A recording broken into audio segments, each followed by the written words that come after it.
Chip Leer. Wildside. We've got a great episode for you on this week's podcast. A good friend of mine with a world of insight in what it exactly takes. Not what it kind of takes, what it exactly takes to make a living in the sport fishing world. He's a full-time educator. It's probably the best way I know how to describe him, because he does everything from, he's done television, had his own TV show, continues to shoot an enormous amount of YouTube footage, but he, with tips and tricks and insights, he is a magazine writer as well as a digital writer online. He's written a book on walleye fishing, walleye trolling, and been parts of many other books, had his own television program, started out and continues to guide full-time 12 months a year, whether it's open water or on ice, on one of the greatest fisheries in the world, Lake Erie. And I'm talking about Ross Robertson. Big Water Fishing's Ross Robertson is going to join us today on the podcast. And we're going to talk about all sorts of things about making a living fishing, trying to earn your spot in this very coveted world of professional angling. Doesn't have to be a tournament angler, because Ross isn't. So he opens your eyes on how, when, where you can accomplish just this. But before we jump in with Ross, please get over to chipleer.com and sign up for our newsletter so you don't ever miss an episode of this podcast or any of the blogs and insights that we have coming to you through chipleer.com.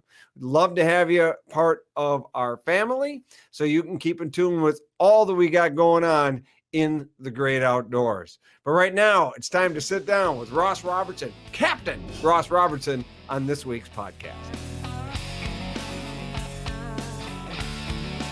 Ross Robertson, Captain Ross Robertson, welcome aboard.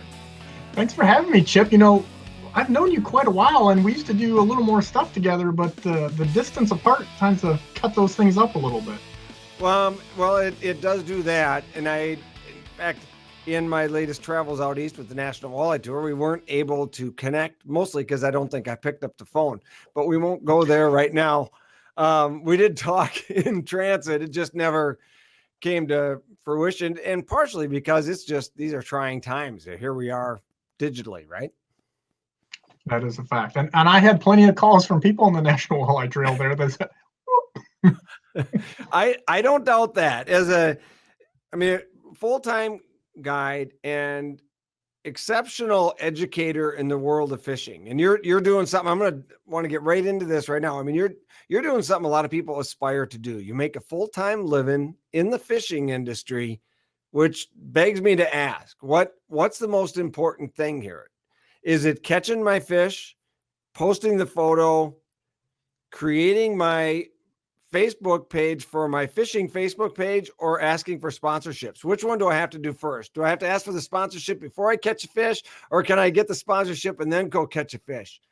You know, I think this conversation, let's just be honest. People that don't know either one of us or don't know us well, me and you need a leash, but I'm pretty sure that there's no leash strong enough to hold either one of us, let alone us both in the same virtual room.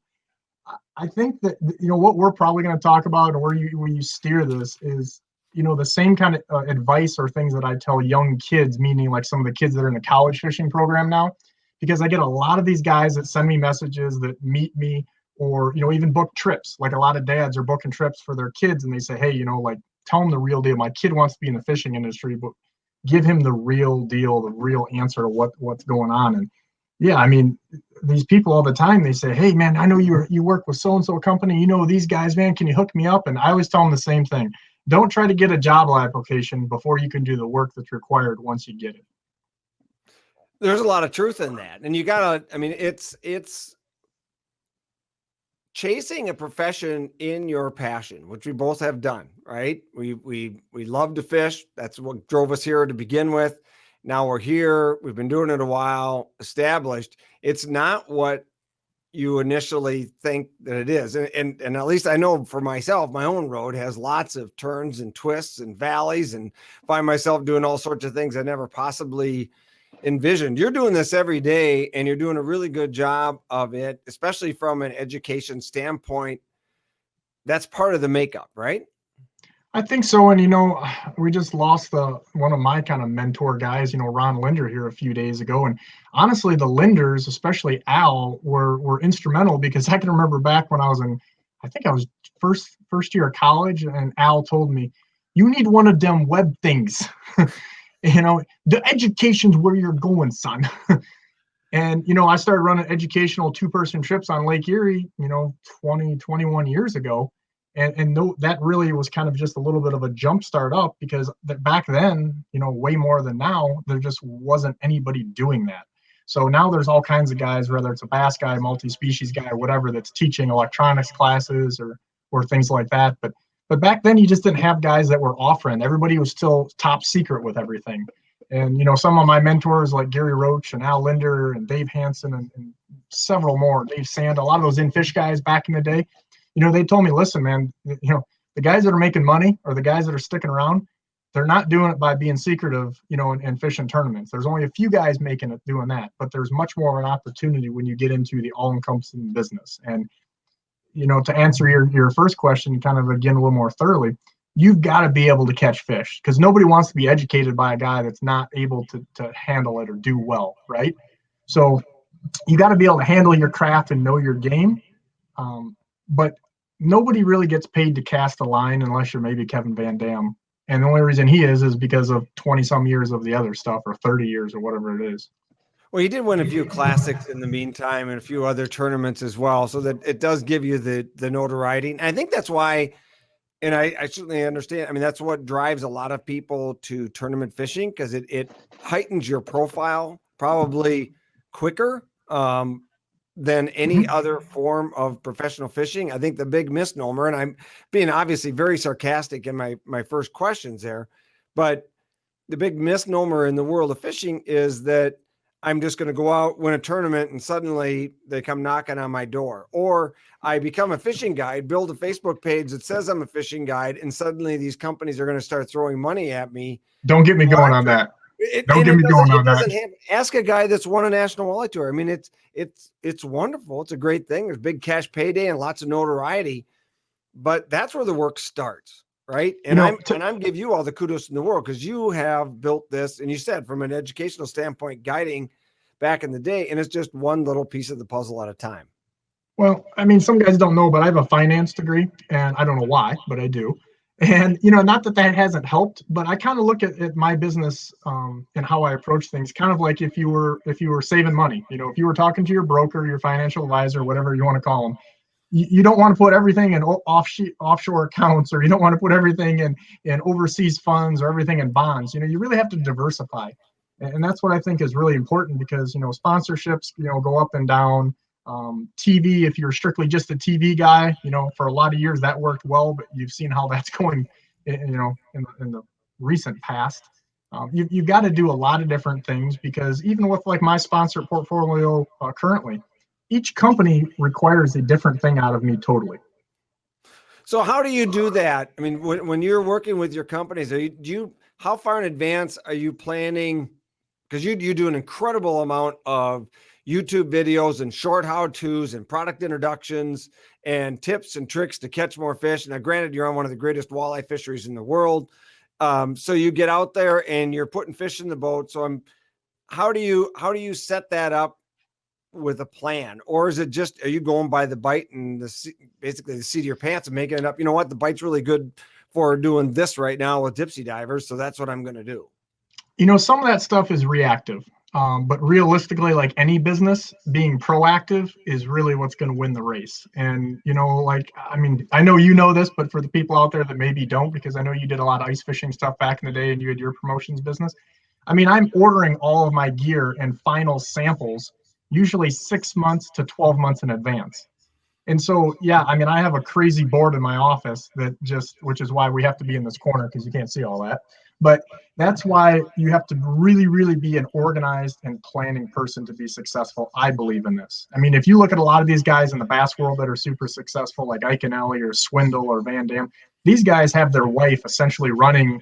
They're like a CEO of their company, and you have to really plan this stuff out. I mean, no one wants to hear me complain, but just ordering the parts for my boat or different tackle and stuff each year, it takes a tremendous amount of time and organization to make sure that you don't get, stuff that you don't need or triple up on things you already have, but make sure that you have enough stuff to get through the season, and especially like with ice fishing or anything that's seasonal.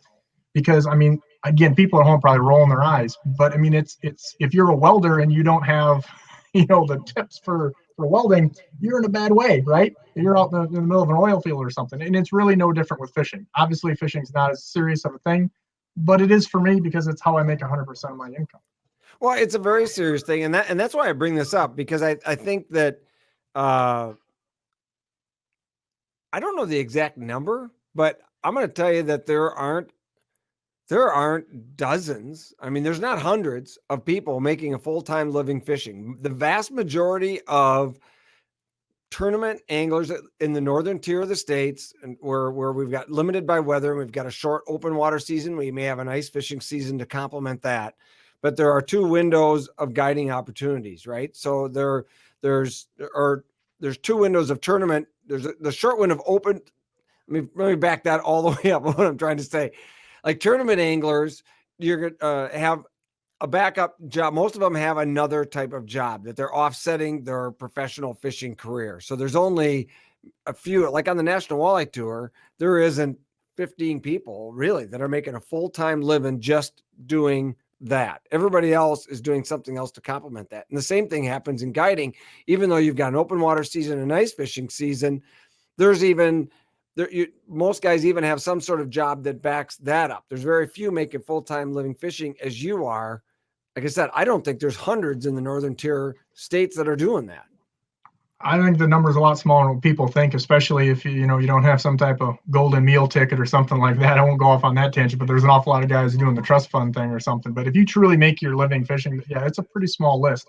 And I think that it's different when you look at from bass to walleye even, and like you mentioned, because like a tournament guy, realistically, again, I'm not here to knock anybody, but if you fish 4 tournaments a year, I don't care if you win 3 or 4 of them. That's not enough to carry the sponsor work and the load. So if you're just doing tournaments, that's not enough to cut it or to quit your job, even if you're like the man, in my opinion. And I think with a lot of companies I work with, they look at it that way as well, because again, a tournament organization, I don't know, maybe Chip, you'd probably be the best one to ask, the number of impressions that you get when you win a NWT, let's say it's 500,000. I don't know, but let's say that number. I don't think that's probably too far off. It may even be a little high.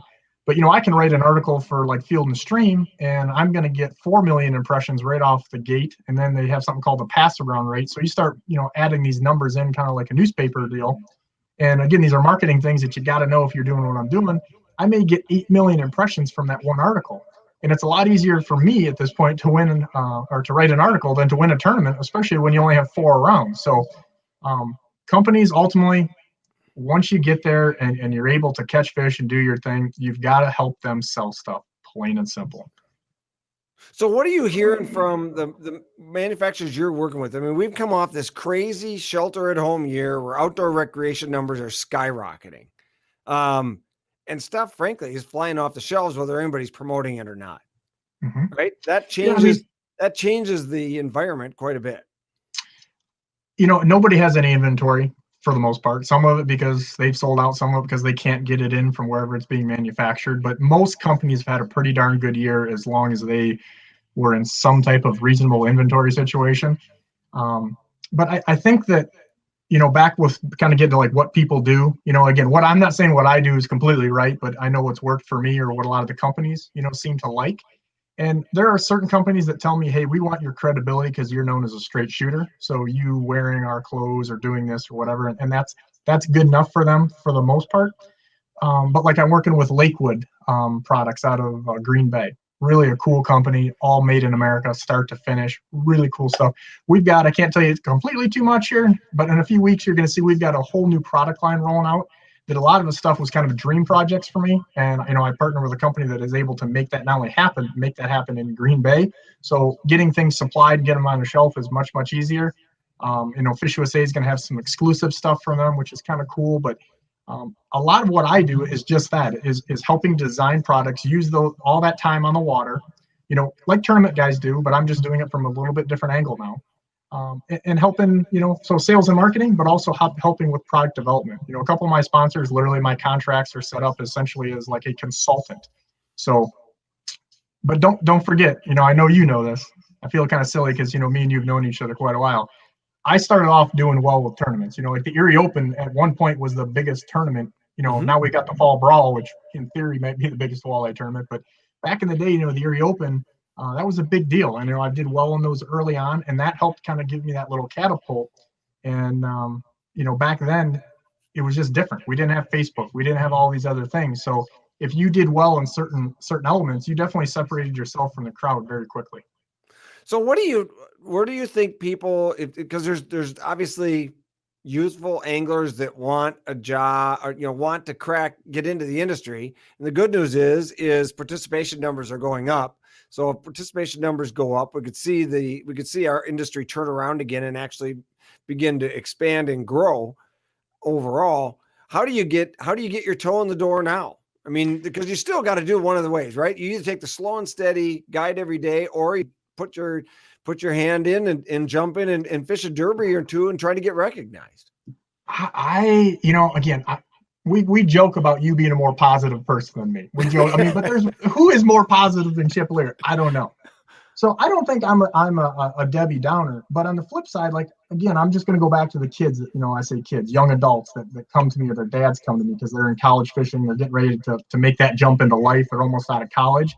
And kind of what I tell them is simply, are you sure you really want to do this? I think a lot of people get into it because they see fancy shirts and on TV and things like that, but they don't realize those 4 a.m. wake up calls, 7 days a week for months on end, as you're guiding or fishing tournaments or promotions or whatever it may be, or not sleeping in your own bed for months at a time. And I think a lot of these guys are, because of social media, are kind of tricked into thinking that this road is easier than it is.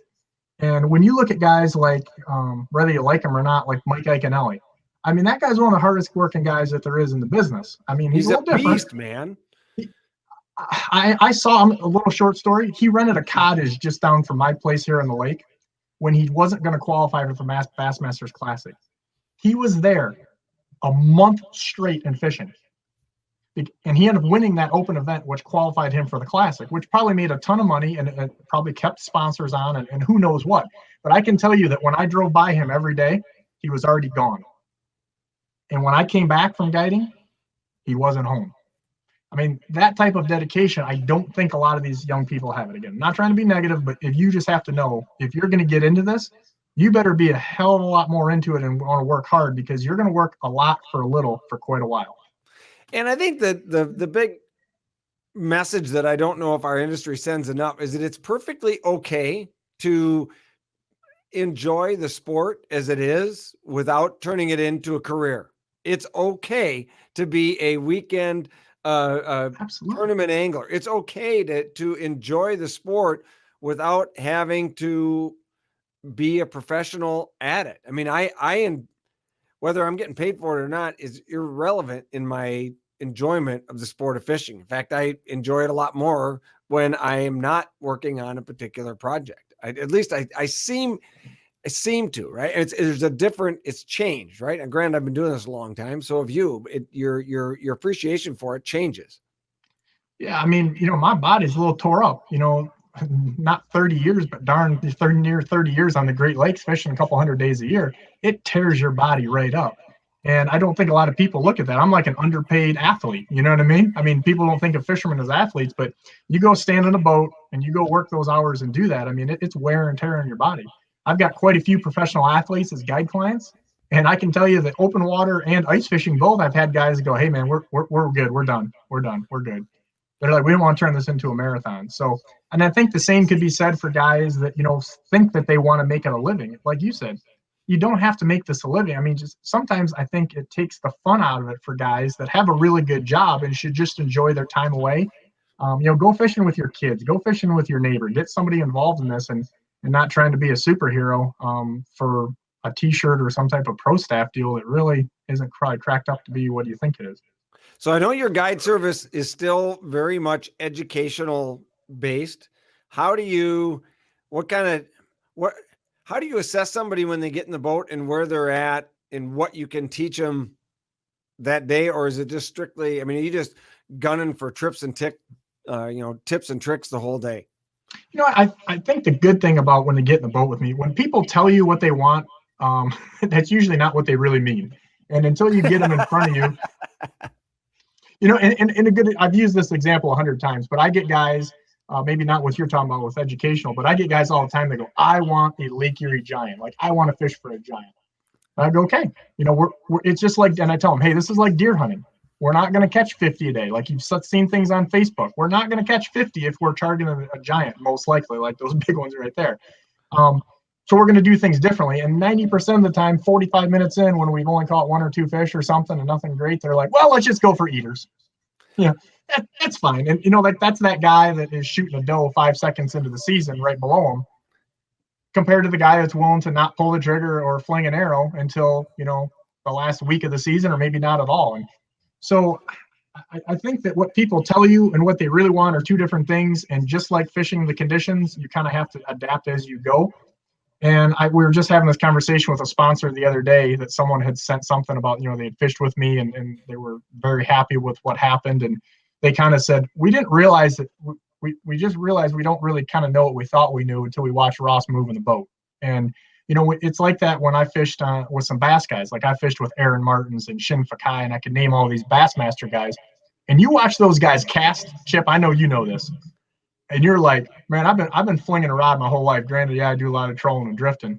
But you watch them guys, and you're like, man, I ain't as good as I thought I was. Like, them guys, they can put a jig and, underneath the cable and underneath the boat dock 50 feet, and you're like, they can make a dip, go up, down, and around, and turn left and land right where it's supposed. It's a work of art. That's one of the funnest things about bass fishing is the art form of the flip pitch or whatever side cast they got to create to get a lure to drop where they want to. It's astonishing that way. But so what is it about Lake Erie? I mean, you live on Lake Erie, you're guiding Lake Erie, as rewarding as it is, right? And we've been there, you fished it. I mean, there's some absolute giants in there. We watch 50-pound bags of walleyes come into some of these tournaments for 5 fish, staggering numbers, but it's so humbling sometimes. It's really a difficult body of water. And everybody, we put these things on the tournament schedule, or maybe it's a trip that somebody plans and you get out there and it doesn't always go.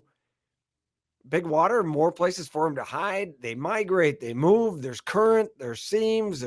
They're up, they're down. It's tough. Absolutely. That's the thing is, Lake Erie is an amazing place. There's more walleyes in there statistically than I think most bodies of water put together. But there's also more place for them to go, aside from maybe Lake Michigan or something like that, where I don't think the population's as much. But when you look at, like, there are days out there when you're guiding or fishing that you just think, like, man, I can't do anything wrong. And then an hour later, you realize that, oh yeah, you can. Oh yeah, you can. Those fish just say, we're not doing this, or they move on you.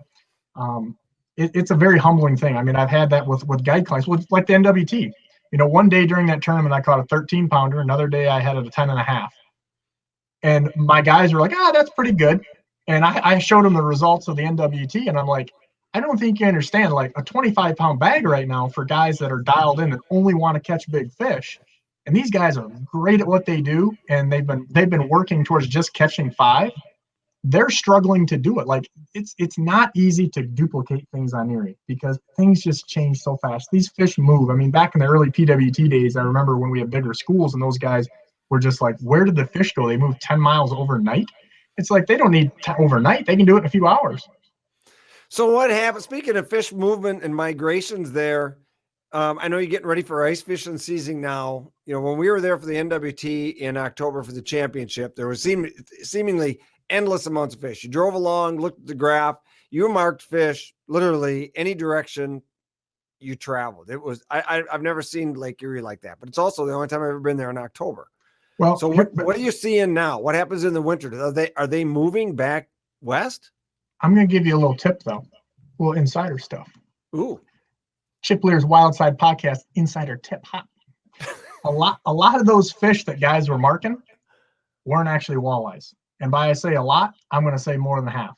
Because what happens is at this time of year, those fish migrate down. Here on Ohio, where you had that tournament, is the southernmost point on Lake Erie. And what happens is a lot of that bait fish and things come back. And I've learned this through, my friends at the DNR, the fisheries biologist, and also just some friends that back in the day used to work on commercial fishing boats. We have a huge population of whitefish, and our gizzard shad get upwards of 25, 26 inches long. And do you know what they look like? Yeah. And they look like a big school of walleyes. So there's a lot of guys. Oh, yeah. And then even I see this with guide clients all the time where because they got their sensitivity, not what I'm going to call adjusted properly, or maybe the manufacturers wouldn't. We've got some of those. Did you see some of those big white bass, like 2-pounders, 2.5-pounders? I had one that the guy said he bounced around the scale. He said it was pushing 3 pounds. I don't know how big they get, but I can't imagine too much bigger than that. And the long and short of it is when you get a school of those, but the way their air bladder is, those look just like big walleyes too, especially if you got your transducer sensitivity set, too high, or power unit sensitivity.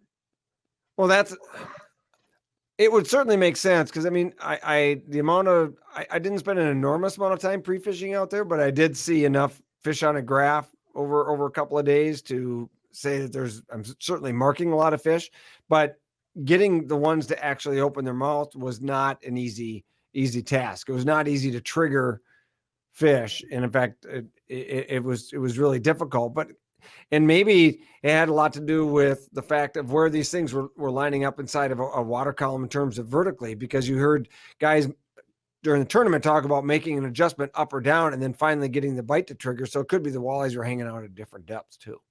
Oh, for sure. And, and when I'm guiding, I can run more lines than a tournament guy. So sometimes I kind of call them sacrificial lines. I'm probably going to have a couple high and a couple low that I don't really care about. Like I got my meat and potatoes.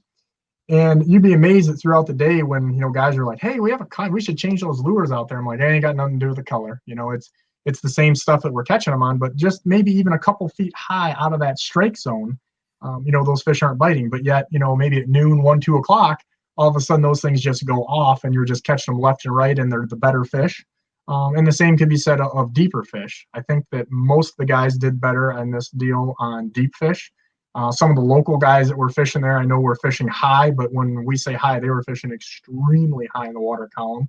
But that bite kind of went away when we had that system come in. It seemed to be also for me, because like I said, I was fishing every day during that event. But yeah, Erie, the thing is there's a ton of fish, but people don't realize that you still have to make adjustments. You still have to kind of call audibles and pay attention to what's going on. But these fish are eventually going to, most of the fish, not all of them, but a good population of the walleyes end up migrating west, it seems like. Is that correct? What time in the winter time frame do they shuffle that direction in terms of, like, I know that you're still sitting on open water right now. Here we are in the middle of December. But when we do ice up, can you ice up too late and they're already past you going further east? Or I guess you actually live fairly west, don't you? My home where I grew up is literally as far west as you can go. Yeah. Most southwest side in Toledo. But I spend most of my time, guiding out of that Port Clinton area. And then, we may fish down to like Lorain or something like that kind of the western end of the Central Basin. Usually in that range throughout the season, I can catch fish just about any day.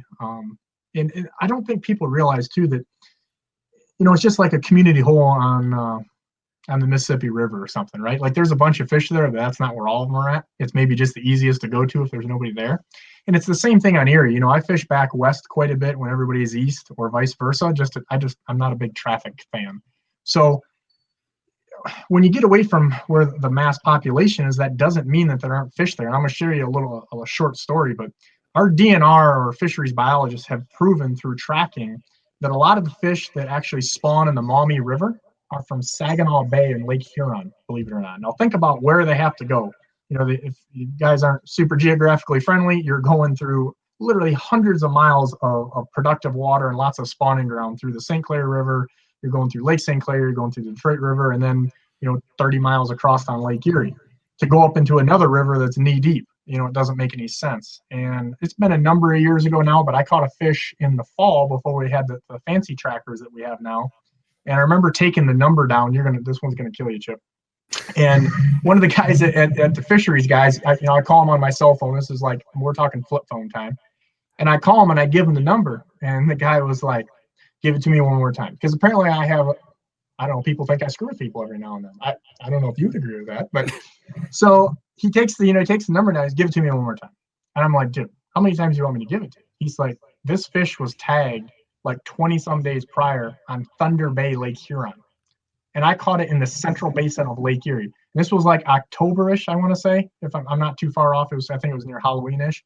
So, what did Lake Huron or Lake St. Clair or the Detroit River or St. Clair River or arguably 75 miles on Lake Erie not have that fish had to be there? So these fish move a tremendous amount, and it kind of clues you in when you make a pass and you're catching them. You go back through and you're either not marking them or you're not catching them or both, and you go, what happened? They probably moved. They moved a lot farther than you think. And to your point, yeah, it's Lake Erie, but you got to be on top of your toes. And ironically, I'm kind of doing some of the same. I mean, I've talked about this, anybody that does follow my stuff a million times, but back in the day, it was Gary Roach and Dave Hanson, two old Minnesota boys that taught me how to run a flasher. I mean, we're talking old school dial flasher. And, the problem with that is you got to stare at it, right? If you blink, you miss it. Well, the other problem is when you got 4-foot waves, Chip, and you're driving 20 miles, it's not really safe. You know what I mean? So now, like, I've got a big Helix 12-inch Humminbird unit in my boat, and I've got that thing fully set to full sonar. And I can see those things with history, and I can mark those fish going 20, 25. I would argue 30 to 35. I know guys claim that, different units will do insane things, but with really good accuracy between 20 and 30 miles an hour, I can not only tell that there are fish here, but probably one of the most overlooked things is where they're at in the water column. And one of the things that I think, even tournament guys don't pay attention to is when you're trolling along and you mark all these fish at, let's say, 30 feet down, and guys will set their stuff at 26, 27 feet down, these walleyes are kind of spooky. They're kind of like Chip in a boxing match against me. They get a little spooked. I'm just seeing if you're listening. So, they get a little spooked. And when you're driving over those fish, you'd be amazed at how many times you're actually marking those fish at speed when they really don't have time to get out of the way as much when there's a grouping of them. And you're marking those fish 12, 15 foot down. Well, now when the boat goes over them, you're seeing the after effect of those fish going down, and also just the inside or outside of the transducer cone. So I'm using that to tell really where those fish are positioned. Truthfully, once I'm fishing, I don't pay a lot of attention to the graph. I pay more attention to my GPS and the current. I use like a fish hawk to read the currents. Those are my things once I'm fishing. If I think that, stuff's hit the fan, I'm going to put that boat back up on plane and I'm going to go high speed chase these things down, because you can't fish these things at 1 to 3 miles an hour and find that school of fish that's moving 100 miles, in 10 days. You got to put that boat on plane. You got to do it with a Merc. Well, impatience definitely drives product and product development. I mean, impatience in fishing, I'm talking about. I think that's what it's some of the greatest advancements that we've seen in electronics.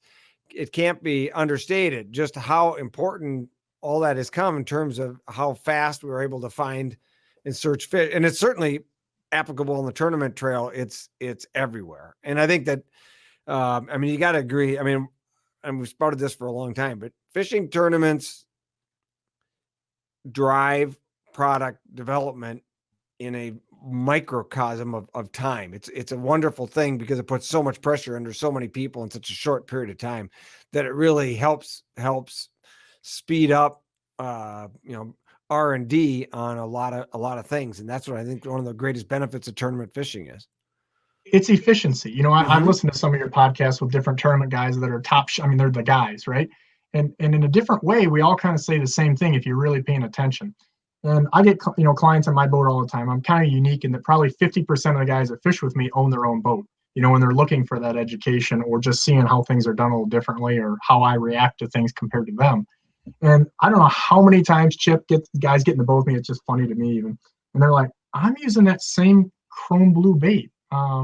But we're not catching them like this. Well, what's going on? And it's the other things with efficiency, having a plan for keeping lines not tangled. I mean, It's not fun to talk about. Nobody wants to hear about that in a seminar, but those are the things that really matter. Having those baits tuned, having them tuned ahead of time so that when the water is muddy and you can't see, I've already got my stuff ready to roll. I mean, preparation is absolutely the key to what I do. I don't think there's anybody that lives where I live that has more prepared than I am. Well, you've made the comment before, you also got to have your paper baits. Now you're just using my stuff against me, but I like it. No, I'm using it for you. I'm trying to tee you up, dude, because I love it. So you got to tell us what the paper bait. I'm not stealing credit. I'm giving credit. So there's a difference. I know. Honestly, that's to be truthful. I'm gonna give the credit to where it's due. David Fritz came up with that. Okay, very good. A long time ago, David Fritz, and it came about by a friend of mine that was fishing with him, and he had a box of those old Poes, and they were drilled, and he weighted them. And the guy went to get one of those baits out, and Fritz told him, "Nah, that's a paper bait." He says, "What do you mean?" He says, "You only do that when you're fishing for paper, big checks." And I've got some baits like that too, where they just flat out catch them. I've got a reef runner ripstick where the eye is literally bent like 60 degrees, and I can remember taking it out of the package for the first time, and I went to, I didn't really catch it until I threw it in the water, and it was running fine, and I looked at it again, I'm like, huh? And I probably had 20 guys in my boat, either other guides, my buddies, or whatever, try to tune that bait. And I smacked them every time, because it doesn't make sense if the thing runs. But I don't know how many fish I've caught over 10 pounds on that, but I know it's in excess of 50. I mean, it is just a producer. And I mean, half the paint's off the thing now because it's 20 years old or whatever it is. But yeah, there are certain baits that just seem to run different, especially when you look at like balsa baits, like shad wraps or bagleys, like bangles. There's certain things that maybe it's that the compression in that balsa, it's different, the density is a little different. Some of them maybe are a little out of whack or just able to be tuned. I don't know, but I do know that if you grab 20 chrome blue lures or whatever, you can name almost any manufacturer, there's usually one or two in there that are going to outfish the rest of them. Well, and learning to take those and treat those differently is a really good tip. Don't just take it for granted. Actually pull that out of the box, put it somewhere else. At least I do. And that I'm not really an avid tournament fisherman, but I do have my baits that I know are better than others. And I do keep those a little bit separate. Is there in all your years of guiding seminars, and you've interviewed incredible anglers, both for articles and books you've written, are there certain tips that you implement into your life, that really changed your fishing? I mean, Yeah, I mean, I think instead of giving you a specific one or listing off 20, I think that it's two things. It's knowing what really makes a difference. And most guys get caught up, especially now, and I'm a little guilty of this, but custom painted crankbaits on the Great Lakes right now is almost ridiculous. I mean, it's insane. And I work with Silver Streak Lures. They have like 400 colors of spoons. But people spend so much time changing spoon colors or crankbait colors that they forget to put the stuff in the water where it can actually work. And I think a lot of the stuff, we look at the wrong things, instead of having to have this super crazy color. Just the other day, one of my guide clients who doesn't even fish, he made the comment of, "Man, we're only catching them on baits with orange bellies today," And this is a guy who I don't even know if he's ever been fishing before. He was a guest of one of my regular guys. And it's paying attention to those little things that I think us as fishermen, we sometimes can't step back from the forest to see the trees. And we sometimes like to place a value on something, on why it's working or not working. I can remember the old Bob Props, when Berkeley Power Bait was coming around, and becoming so big. We're going way back now. You remember he did that little, I don't know what you want to call it back then, but a little video clip or whatever, and he dipped his jig in gasoline. I mean, you're talking about killing the marketing people. But while I'm not suggesting you dip your jig in gasoline, and I've seen where scent makes a difference, I'm sure you have too, especially in the cold water and ice fishing time. But so many times there are other things, if you do them right, you don't have to worry about the things that you think you need to worry about. We're not taking care of the big things. Like for me on Lake Erie, it'd be current. People don't know how to read current. I know a guy knows how to read it really good by things that I've watched and listened to. His name's Corey. He seems to be doing pretty good in tournaments. I helped Fishhawk develop that X2 system because I modified, a very long story short. I wrote a book maybe 7 or 8 years ago, and I took a Fishhawk X4 and I modified it and rewired it and did the whole thing. And there was a picture in the background in my book. And I got a call from the owner of Fishhawk, and he said, couldn't you just take my product out of the box and use it?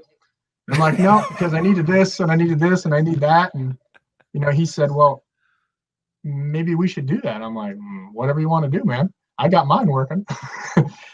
So long story short, 2 years of prototype working, we have a way better unit than what I modified. The unit works down less than a mile an hour now. And reading that current is a huge, huge deal. So you can have a fancy custom crane, painted crankbait that I don't have. But are you doing the speed you think you're doing? Is your bait in the zone you really think it is? Are your rods and reels calibrated? All of these things that you need to do before you leave the dock, that preparation is really what makes the biggest difference to me. Well, first you got to find fish, right? I mean, that anywhere you go, you better find the fish first.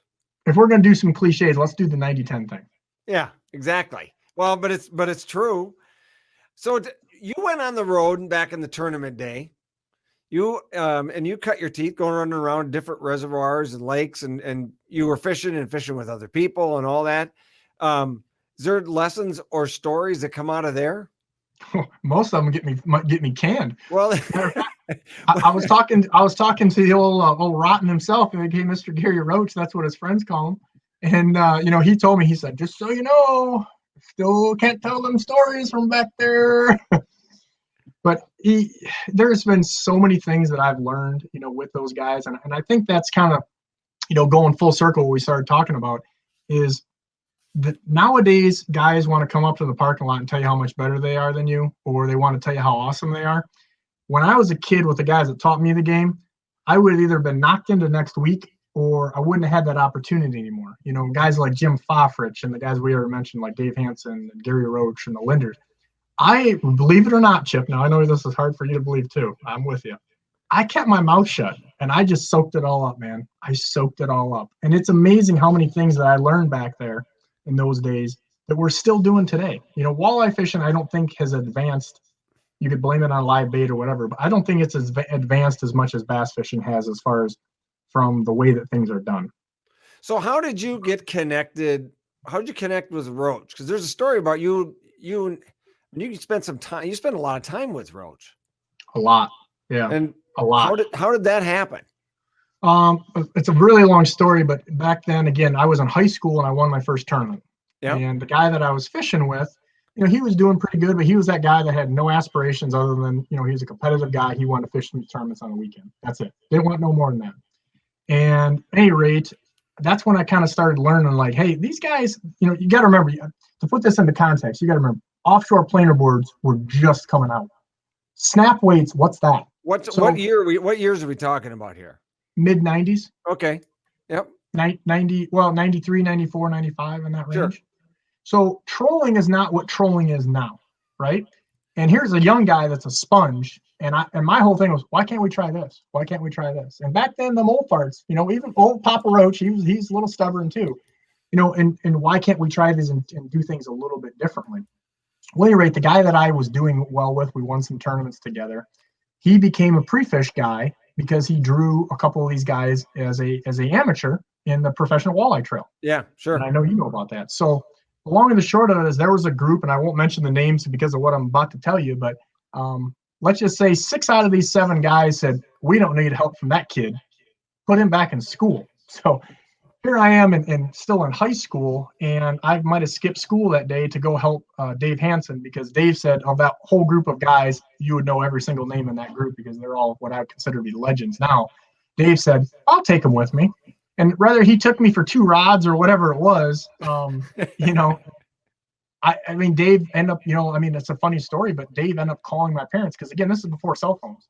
He called my parents after fishing and he says, I know this is really weird because I'm a 55 or 60-year-old man calling, for your 15-year-old son, but I'd like to take him traveling with me on a professional walleye trail. And so when you start going around, a guy like old Roach, you can tell, you say whatever you want. Gary Roach is no dumb man. So Gary kept seeing me around all these events, and the word got around like, hey, he's pretty good at this trolling thing, and he's doing things that other guys aren't, because everybody was kind of set in what they do, and a lot of the stuff that was becoming successful in Erie wasn't something you would practice back at home. It was a work in progress. Nothing had been refined enough. It was all brand new. Absolutely, and the thing is like a guy that lives in South Dakota and he's trolling lead core or rigging chubs on points or something, right? Like, that's not something he's going to do when he goes to Erie, maybe, but he doesn't know what he's going to do. And now to try to learn a new system at that point, when a guy like me is doing it every day. So, again, I started fishing stuff with Dave, and I traveled with him a lot. And then I got to going with, actually, Todd Frank, who's been on my podcast. We were joking about that. And me and Todd were both the young guns. I was the even younger gun. But, and so traveling around with those people, you just learn a tremendous amount. And the one thing that I always tell people, and I say it every time because I really do want to give credit to these guys. Like, nowadays, I think a lot of guys are trying to beat on their chest and everything. These guys taught me about life. I was a kid, man. I was a kid, plain and simple. You know what I mean? Like, I literally was backing Gary Roach's boat off the trailer because I didn't have a driver's license to drive his truck. There's stories like, I think of like Gussie. Like, Gussie was that guy, right? Absolutely, he was that guy. And these guys now, we're all grown men. Heck, we're no spring chickens anymore. But all that stuff, that Gary taught me, really, it's so funny when I say this. I mean, this is 100% compliment. I didn't learn that much about fishing from Gary, because anytime we were together, we were damn near trolling. That's why he wanted me fishing with him, right? I'm certainly not going to teach Gary Roach anything about jigging and rigging, like zero. And, when we would do those things together, I listened to the things he said. I read between the lines, because Gary, he's not a guy that's going to just come out and tell you like the meaning of life.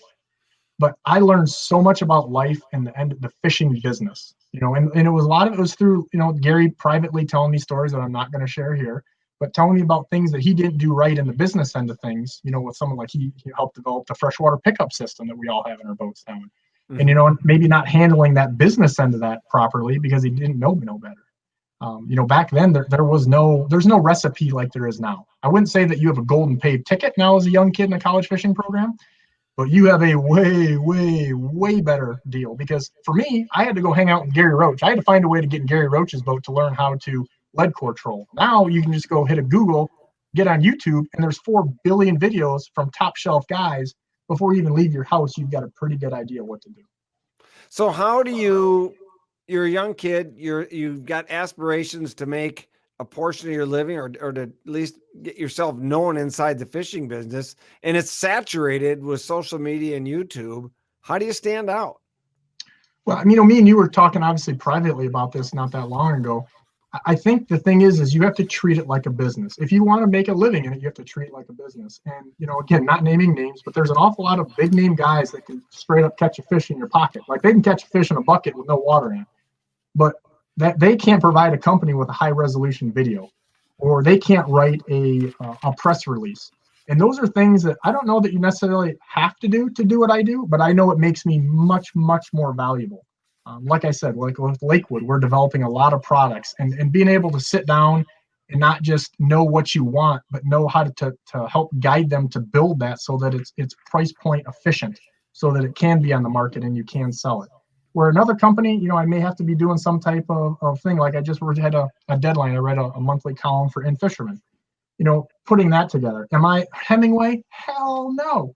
But I can put that together. I can organize my thoughts enough just through basically, friends in college and just other things, learning like, hey, I have to get this figured out. I have to learn how to shoot videos.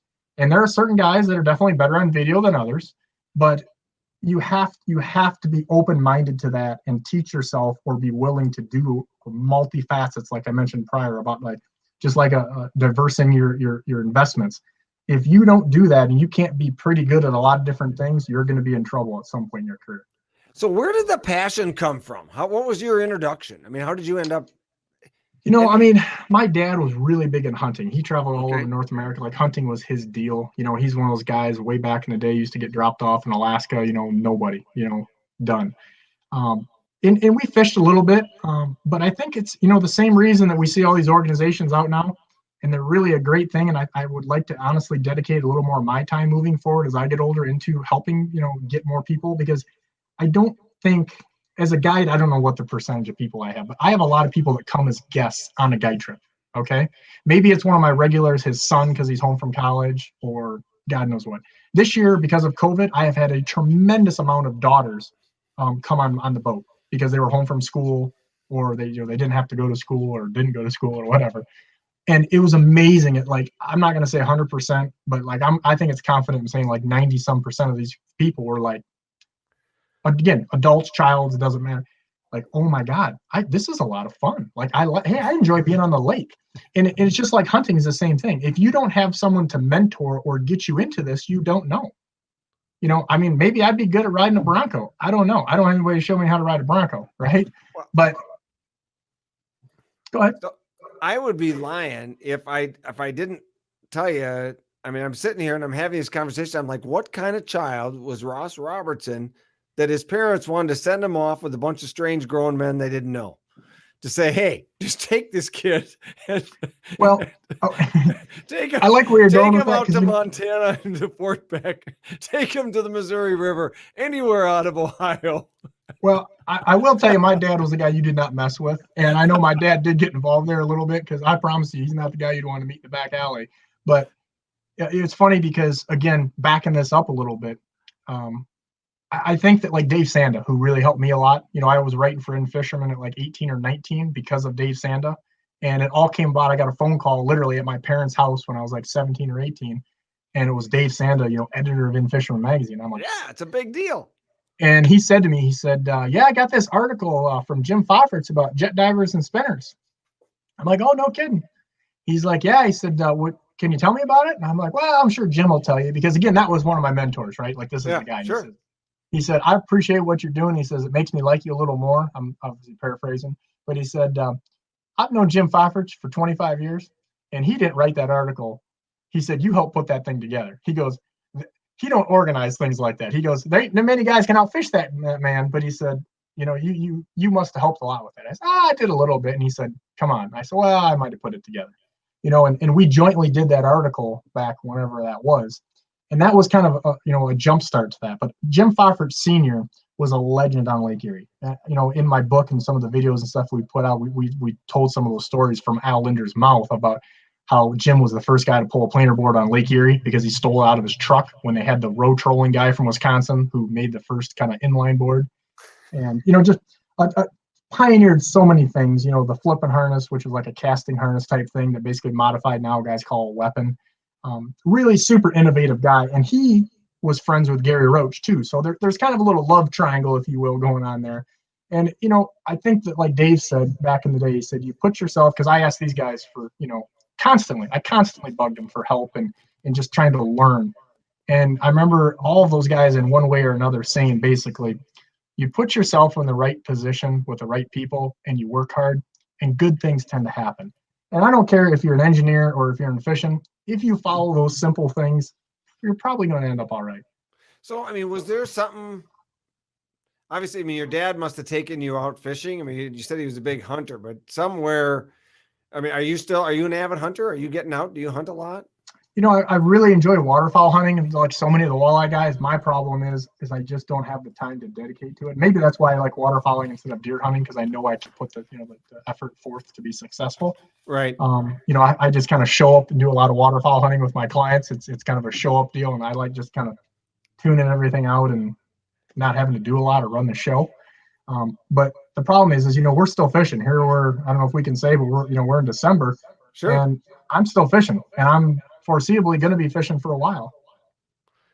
So where does, I mean, through the years, you've talked about writing articles and shooting some TV and shooting some video and shooting some tips. Now you got a podcast. Are you having fun with it? I mean, here, and thank you for coming on this one, but I mean, what do you think of this whole podcast format? Where's this going? The rumor on the street is you haven't made it unless you've been on the Wildside podcast. Yeah, stop. With the truth is, I mean, this is kind of for me, right? And I'll just throw it out there. I mean, I think it's really exciting. It's really fun. It's this new format. Nobody really knows which way it's going or how it's going to evolve. We got some ideas, but heck, this is a wild, wild west, man. I really, really, really like it because, Chip, I think it gives an opportunity for somebody to hear some behind the scenes stuff. And the one thing I think I've learned is people like hearing some of the behind the scenes stories and the stuff like, hey, how did you get involved in this? And, you know, maybe they don't care about me, but they want to hear it from, you know, Gary Roach or something, obviously. And No, they do want to hear from you, and that's why I bring this up at the very beginning. I mean, you are a rare gem inside the outdoor industry, and I don't say that because you're sitting in front of me right now. There's just not very many people that can make a full-time living fishing. There's not. I'm telling you, especially in our marketplace, which I will say, basically Maine, Missouri, Montana, the walleye triangle, I call it. That's it, man. There's not that many of us. Chip, I agree, but I think it's for different reasons than what people think. I'm very fortunate. I made a great living to this point. It took a long time to get there, but I never went into this saying, hey, I want to have $1 million house on a lake, or I want to have a jet. Like I wanted to fish, and I didn't want to clock in at a business. Plain simple. Like, I'm college educated, pretty smart guy. But I knew what I didn't want to do, and I was just trying to figure out how I wanted to do what I knew I wanted to do. And I think that a good example is just recently I'm on a conference call with a company, and with this particular company, I actually help hire people, because they value my input on these things. And so I sit in some of these now Zoom calls, used to be conference calls, and I'm just muted in the back and I'm listening to what's going on, and I give them my input just like a consultant. And the pro staff director at this company sent an email out to, I won't say how many because maybe somebody could know who it is, but it was a bunch of people on the pro staff, right? And there was only 2 of us that responded out of that large group, me being one of them. And when a company asked for something so simple as what they were asking for, I mean, we're talking literally a 5 to 10 minute project, very, very, very simple, and people don't respond to that, you pretty much have completely halted your ability to do anything with that company. I don't think that a lot of guys really want to make it a living. I think a lot of guys can. When you look at some of the young guns that have come up here just in the last few years, that are doing pretty good, who I don't know the details or anything, but they're doing it, right? Yeah. So you have the ability, you just have to work a lot more and a lot harder and be open-minded. A lot of these guys I see on other guys that are on pro staffs that I'm on, they just don't put in the work, Chip. I ain't gonna lie to you. So was there a life event that said, I want to chase my passion? I mean, you said, you knew you didn't want to clock into a regular job. Was there, and I know you went through some health issues a few years ago, and maybe you want to expound a little bit on that. Maybe your perspective on what we're doing for a living's changed a little bit. I always knew I wanted to do it. Like, my parents, here's a good short story. And it's, you want to do it, but it's maybe, again, let's back up 20 years. Let's not back up to, there's college fishing now. Like, if college fishing was around when I was around, I would have been like, oh my God, right? Absolutely. A little bit different deal here. I was at Ohio State University with 50,000 kids, and you actually have a fishing club now, like crazy. So, but back, long story, I graduated from college. I had a finance degree. It's a really long story, but the short version is a guy made me an offer to work for his financial investment firm. Basically, an absolute ridiculous offer, 3 times what I would make anywhere else. This guy had an incredible book. He was the Gary Roach and the Lindner of his deal, and had super high profile clients. He basically just had to maintain what he was doing. I mean, it was a dream job.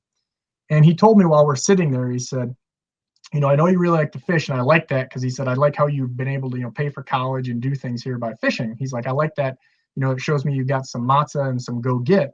He said, but you do realize part of the reason I'm hiring you is so I can go to T-ball games, and you're going to have to go to these wine tasting events with clients. You're going to have to go to these golfing events with clients. You can't be fishing on the weekends, but I'm going to give you a car and clothes and pay. I mean, it was back then, it was a lot of money. And I'm sitting here listening to this, and I'm like, on one note, your mom or your girlfriend or whatever is sitting there going, oh my God, this is a dream deal. And I'm sitting here going, I feel like this is a horrible situation. And I went and had to take a personality test, which me and you may or may not have failed. and then, I mean, a psych evaluation. I had to take a math test, all this crazy stuff, right? And they came through, and the guy said to me, he said, we're all good. He said, here's what I need you to do. He said, I need you, almost verbatim. I mean, this is 25 years ago, but he said, I'm going to tell you what you need to do. He said, you need to go home. You need to talk to your mom. You need to talk to your girlfriend, your wife, or whatever your situation is, your dad. And he said, you need to understand that, on Monday morning, when you commit to me, you're making a life commitment to me, because I don't want you, if you think you're going to quit in a year or two, do not take this. He's like, I know you'll be successful in other things that you do. That's why I want you. He said, so you've got to make that commitment to me. And I want you to think about it. I don't want you to answer me now. And so I'm thinking about money and just back in the day, like, tons of grunt work and tons of years. And I'm basically hitting the ground as the guy, you know what I mean? A dream deal. And that weekend, Jim Foffridge Jr. died. The guy that I had mentioned, his son, who again was old enough to be my dad at that point. And we fished together all the time. And just before that, he had mentioned to me, because we had what would have been probably some of the first wrapped boat situations. Sure. He worked for General Mills, and we were working on a deal. And he said to me, and he was not a serious guy. He was super quirky and super. I mean, he made me and you look tame. I'm just going to tell you that.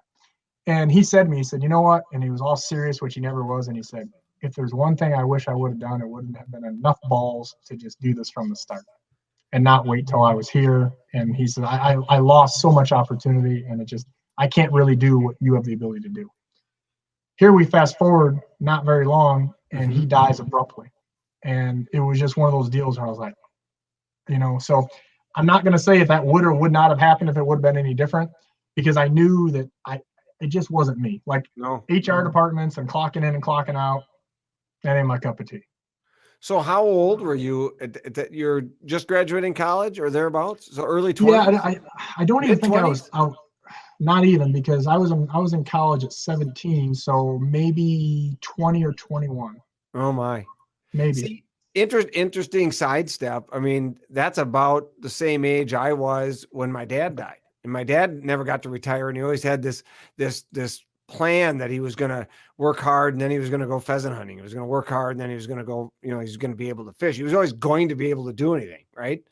But he never, he died young. Same. And that was like myself, that was a life, that was a turn. That was, okay, I'm going to live first and figure out a way to make a living inside doing something that I'm really passionate about. And indirectly, not to get too serious, but this is the thing, is if there are some young kids looking here that want to get into this and have a career like Lindner or Gary Roach or something like that, or try to follow kind of what I've been able to do a little bit, is these are the things you really need to listen to. And it's not like, hey, how do I get a sponsorship? Because those things work themselves out once you get it. Like at this point, for the most part, I'm very fortunate, and the companies come to me because they feel that I fit their situation. And, maybe it's because where I live or what I do, or just, word of mouth from, a lot of these guys, you know this, just because a guy works at Mercury Motors, he may be at Minn Kota Motors or Northland Fishing Tackle in a year or two. And so the word kind of gets around with who the workers are and what the guys are doing. But again, not to be negative or take this a different way, but, I grew up in Toledo, and we had a lot of plants there. And 20, 25, 30 years ago, I knew a lot of people whose parents 25 years ago were making $100,000 a year, which is, to me, it's still a lot of money, but back then that's really a lot of money in a town where the cost of living is not that much. And they were doing it, but they were pushing a broom. And so they were working every Saturday, every Sunday, every holiday. And a lot of these are kids I would play football with their kids, right? These are the parents that would show up at T-ball games and baseball games and all the way through, because I played sports all the way through, until the coach said, you're going to have to try fishing, or you're going to have to try 2 days in football practice, son. And I think this worked out a little better for me, because I wasn't going to play on Sundays. But, a lot of these kids that I went to school with when I was a young adult, their parents just started dropping. They retired and they had nothing. And they died. And just, it's just one of those things. And it kind of made you think. I knew that my body, as things were, I'm like, I don't want to wait till I'm 60, 65 to try to do this stuff, because this is a young man's game, kind of. Waterfowl hunt, I love it. 65 years old, dragging through the marsh and decoys, that's hard. I don't want to wait for that. No, it's amazing. There's no doubt about that. But I think it's really interesting. Those are there's life lessons that happen to you when you're in that time frame, and that route you, whether you don't, at least for myself, I certainly didn't see any of it at the time. But as you look back, you're like, oh yeah, this life event definitely affected this decision, whether I knew it at the moment or not, I think the thing that I've learned, I certainly don't know everything about fishing. I definitely don't know everything about life. But the thing that's kind of neat with my guide clients is I have some guys that are top tier, professional athletes. I have guys that are chefs, or guys that are CEOs of major companies. And when I get those people in the boat and they're out of their element, they're definitely out of their element, but I see how smart they are. I see that they ask the questions that are the smart questions.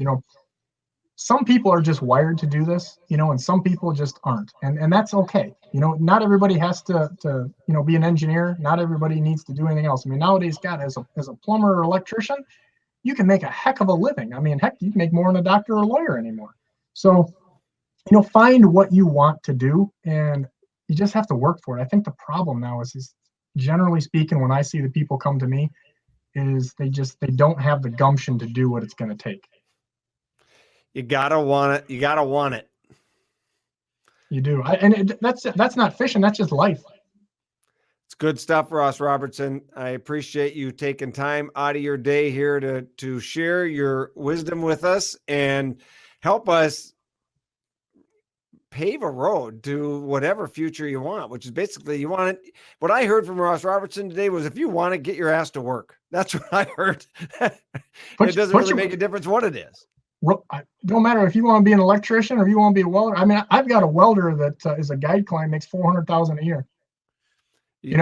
And his family was like, that's a dirty profession. Don't get in. That's too hard. I think he's doing pretty good on a high school diploma, making $400,000 a year. Nothing wrong with that. You roll up your sleeves, get naughty with it. And by the way, do you know the last time we fished together? Fun fact. You and me? Yep. I'm trying to remember the year, but I know what I remember about that trip was how sick I got when it was over. That's what I remember. I'm not saying I want to update this. I may fish with you again, but okay. 2008. We filmed a TV show for Midwest Outdoors. Was it that long ago? 100%, because I got pictures. I looked it up. I talk about getting sick. What I remember about that was we finished the shoot. We left. I went back, got in the hotel, and I got the flu, something awful. In fact, I canceled my flight the next day, laid in bed and sweated for another 24 hours before I hopped on the plane to fly home. It was awful. You got the first case of Rovid. That's Ross COVID. I was way ahead of my time. There's no doubt about that. You put the do not just. There's nothing worse than being that sick on the road alone in a hotel. It was awful. It was just absolutely awful. Ugh. But we caught some big fish when we shot that show. I remember that. It was a good situation. I remember every time the rod went back, I just remember Ross wasn't lying. These are some stellar fish. That was, and you know what? We're getting right back to those days now, because we've got, depending on what day you listen to them or whatever, there's well over 100 million fish, and we've got a lot of those fish that were just barely keepers or not keepers that are now 22, 23 inches. And Lake Erie fish, they don't know what Weight Watchers is. So, a 23 incher may weigh 5 pounds, and they're just getting bigger and bigger. And I'm really excited. I'm getting ready to go into ice fishing right now. And one of my favorite things to do, bar none, is to catch those, just not even giants in this. Of course I want to catch giants, but even a medium-sized fish on just light ice tackle on Erie is just insane. I mean, even those mid-sized males fight just like, oh. That's all right now. Ross, thank you. I'm going to make sure that we get links to your guide service and all that you do in our show notes here. So connect with Ross Robertson there. Thank you so much, my friend, and we look forward to seeing you again soon. Thanks for having me, Chip. I can't believe that it has been 12 years since Ross Robertson and I were in the boat together. It's good to get together and talk like this and share information. And I certainly hope you appreciate as much as I do what it takes to make a living in this fishing world. Plus, I think one of the things that I really want you to be aware of, if that is a choice of yours, the fact that you don't have to be a tournament angler. There are other ways to make a living fishing, whether it's guiding or writing or shooting videos in terms of education and communication, but it all starts with the passion, because that's what this industry is. It's an industry of passion. We'll have links to all of Ross Robertson, Captain Ross Robertson's platforms in our show notes on the website, as well as on this podcast page. So be sure to look for those, and we can get you directly linked up with Captain Ross Robertson himself. Till then, thanks for joining us, and be sure to be your best.